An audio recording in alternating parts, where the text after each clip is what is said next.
मोदी सरकार के अचानक जाति जनगणना करने की मंजूरी से देश में नई बहस और सरकार एवं विपक्ष में श्रेय की जंग छिड़ गई। जहां एनडीए में शामिल भाजपा समेत उनके सहयोगी दल इस फैसले को ऐतिहासिक बता रहे हैं। उनका यह तर्क है कि इस जनगणना कराने के पीछे डेटा के साथ हर समुदाय को सशक्त बनाने का लक्षित विकास और सच्चे सामाजिक न्याय के लिए यह एक ऐतिहासिक कदम है। वहीं विपक्ष इसके लिए क्रेडिट लेने में जुट गया है। पिछले 11 साल में प्रधानमंत्री नरेंद्र मोदी के नेतृत्व में एनडीए सरकार का सामाजिक न्याय प्रमुख एजेंडा रहा। कांग्रेस शुरू से जातिगत गणना बल्कि आरक्षण के भी पक्ष में नहीं रही। दूसरी ओर इंडिया ब्लॉक में शामिल कांग्रेस और समाजवादी पार्टी, राजद समेत उनके सहयोगी दल सरकार के इस फैसले के पीछे उनका दबाव बताते हुए अपनी जीत बता रहे हैं। इंडिया ब्लॉक के दल अब आरक्षण की सीमा को 50% से पार ले जाने की भी मांग कर रहे हैं। हालांकि बीजेपी का स्थानीय नेतृत्व चाहे बिहार, यूपी हो या महाराष्ट्र हो, जाति जनगणना के फेवर में ही बयान देता रहा है। यूपी के सीएम योगी आदित्यनाथ भले ही जाति जनगणना से इनकार करते रहे हों और बटेंगे तो कटेंगे की बात करते रहे हों, पर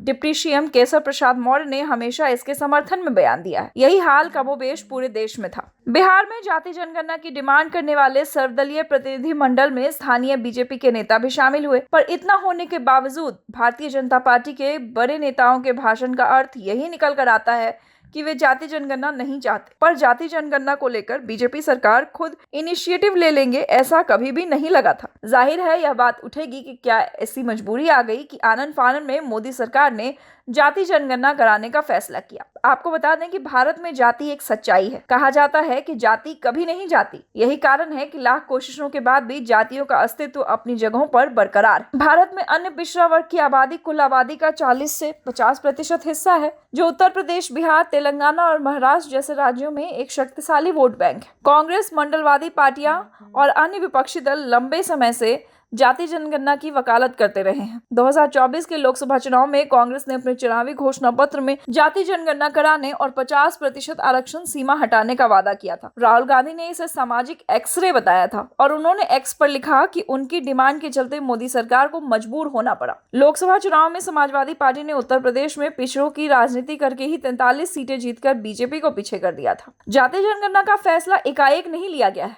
इस पर पिछले 11 सालों से काम चल रहा है। प्रधानमंत्री नरेंद्र मोदी की वंचितों को उनका हक दिलाने की प्रतिबद्धता, इससे हर तबके तक लाभ पहुंचाने का लक्ष्य हासिल होगा। कुछ राज्यों के राजनीतिक दृष्टि से सर्वे में समाज में भ्रांति फैली, जिससे इसे दूर किया जाएगा। सामाजिक न्याय हमेशा नीति का केंद्र रहा है, इसलिए ओबीसी कमीशन को संवैधानिक दर्जा दिया गया। केंद्रीय शिक्षा मंत्री धर्मेंद्र प्रधान ने कहा है कि आजादी के बाद यह पहली बार है जब केंद्र सरकार ने जातिगत जनगणना को सैद्धांतिक मंजूरी दी है। 50% आरक्षण की सीमा को खत्म करने के सवाल पर प्रधान ने कहा कि राहुल गांधी की बातों को गंभीरता से लेना ही नहीं चाहिए।